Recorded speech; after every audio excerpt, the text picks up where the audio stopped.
ഇന്ത്യക്കെതിരെ ഭീകരപ്രവർത്തനങ്ങൾ ആസൂത്രണം ചെയ്യുന്ന ഭീകരർ പാകിസ്ഥാനിൽ ദുരൂഹ സാഹചര്യത്തിൽ മരിക്കുന്നത് തുടരുന്നു. കൊടും ഭീകരനും ജെയ്ഷെ മുഹമ്മദ് തലവനുമായ മൗലാന മസൂദ് അസറിന്റെ മൂത്ത സഹോദരൻ മുഹമ്മദ് താഹിർ അൻവർ പാകിസ്ഥാനിലെ ബഹാവൽപൂരിൽ മരിച്ചു എന്നാണ് ഒടുവിലത്തെ സംഭവം.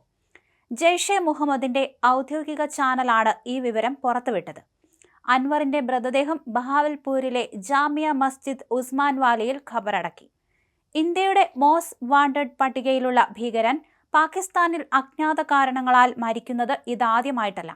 കഴിഞ്ഞ കുറച്ചു മാസങ്ങളായി ലഷ്കർ-ഇ-തോയ്ബ, ജെയ്ഷെ മുഹമ്മദ് തുടങ്ങിയ സംഘടനകളിലെ ഉന്നത നേതാക്കൾ പാകിസ്ഥാൻ മണ്ണിൽ വെടിയേറ്റും ദുരൂഹ സാഹചര്യത്തിലും മരിക്കുന്നുണ്ട്. മസൂദ് അസറിന്റെ 5 സഹോദരന്മാരിൽ ഒരാളായ അൻവർ ജെയ്ഷെ മുഹമ്മദിന്റെ സാമ്പത്തിക പ്രവർത്തന മേഖലകളിൽ നിർണായക പങ്ക് വഹിച്ചിരുന്നയാളാണ്. അൻവറിന്റെ മരണകാരണം ഇതുവരെ വെളിപ്പെടുത്തിയിട്ടില്ല എന്നത് ദുരൂഹത വർദ്ധിപ്പിക്കുന്നുണ്ട്. ജമ്മു കാശ്മീരിലെ പഹൽഗാം ഭീകരാക്രമണത്തിന് തിരിച്ചടിയായി ഇന്ത്യ നടത്തിയ ഓപ്പറേഷൻ സിന്ദൂർ വ്യോമാക്രമണത്തിന് പിന്നാലെ മസൂദ് അസറിന്റെ കുടുംബത്തിന് നേരെ കടുത്ത ആക്രമണങ്ങളാണ് നടക്കുന്നത്. ഈ വ്യോമാക്രമണത്തിൽ തന്റെ കുടുംബത്തിലെ 10 അംഗങ്ങളും 4 സഹായികളും കൊല്ലപ്പെട്ടതായി കഴിഞ്ഞ വർഷം മസൂദ് അസർ തന്നെ വെളിപ്പെടുത്തിയിരുന്നു. ബഹാവൽപൂരിലെ ജെയ്ഷെ ആസ്ഥാനമായ ജാമിയ മസ്ജിദ് സുബ്ഹാൻ അല്ലാഹിനു നേരെ നടന്ന ആക്രമണത്തിൽ മസൂദ് അസറിന്റെ സഹോദരിയും ഭർത്താവും ഉൾപ്പെടെയുള്ളവർ കൊല്ലപ്പെട്ടിരുന്നു. 1994 ഇന്ത്യയിൽ അറസ്റ്റിലായ മൗലാന മസൂദ് അസറിനെ 1999 കാണ്ഡഹാർ വിമാനം റാഞ്ചലിനെ തുടർന്നാണ് ഇന്ത്യക്ക് മോചിപ്പിക്കേണ്ടി വന്നത്. തുടർന്ന് പാകിസ്ഥാനിലെത്തിയ അസർ ജെയ്ഷെ മുഹമ്മദ് എന്ന ഭീകര സംഘടന രൂപീകരിച്ച് ഇന്ത്യക്കെതിരെ യുദ്ധം പ്രഖ്യാപിച്ചു.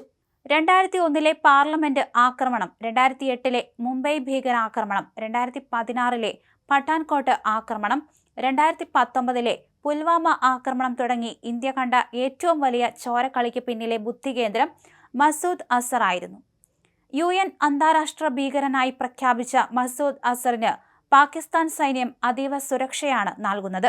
എന്നിട്ടും അദ്ദേഹത്തിന്റെ അടുത്ത ബന്ധുക്കളും സഹായികളും ഒന്നൊന്നായി കൊല്ലപ്പെടുന്നത് പാകിസ്ഥാൻ രഹസ്യാന്വേഷണ ഏജൻസിയായ ISIയെ അമ്പരപ്പിച്ചിരിക്കുകയാണ്. പാകിസ്ഥാനിലെ തെരുവുകളിൽ ഭീകരർക്കിപ്പോൾ പഴയതുപോലെ സ്വതന്ത്രമായി നടക്കാൻ കഴിയാത്ത സാഹചര്യം രൂപപ്പെട്ടിരിക്കുന്നു. മുഹമ്മദ് താഹിർ അൻവറിന്റെ കൊലപാതകത്തിന് പിന്നിൽ തോക്കുധാരികൾ ആണെന്ന് സംശയമുണ്ട്, അതും അജ്ഞാതർ.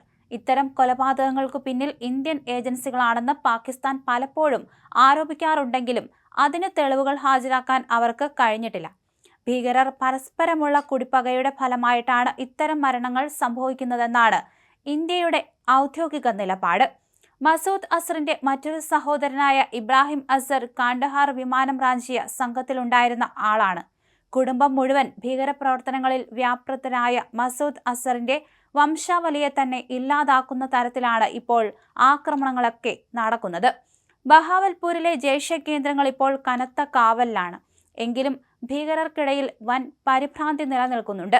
കഴിഞ്ഞ വർഷം കറാച്ചിയിൽ വെച്ച് ലഷ്കർ ഭീകരർ അക്രം ഖാസി വെടിയേറ്റ് മരിച്ചതും ലാഹോറിൽ വെച്ച് ഫായിസ് സയ്യിദിന്റെ അടുത്ത സഹായി കൊല്ലപ്പെട്ടതും ഒരു പ്രത്യേക ഇടപെടലിന്റെ ഭാഗമായി വിലയിരുത്തുന്നു.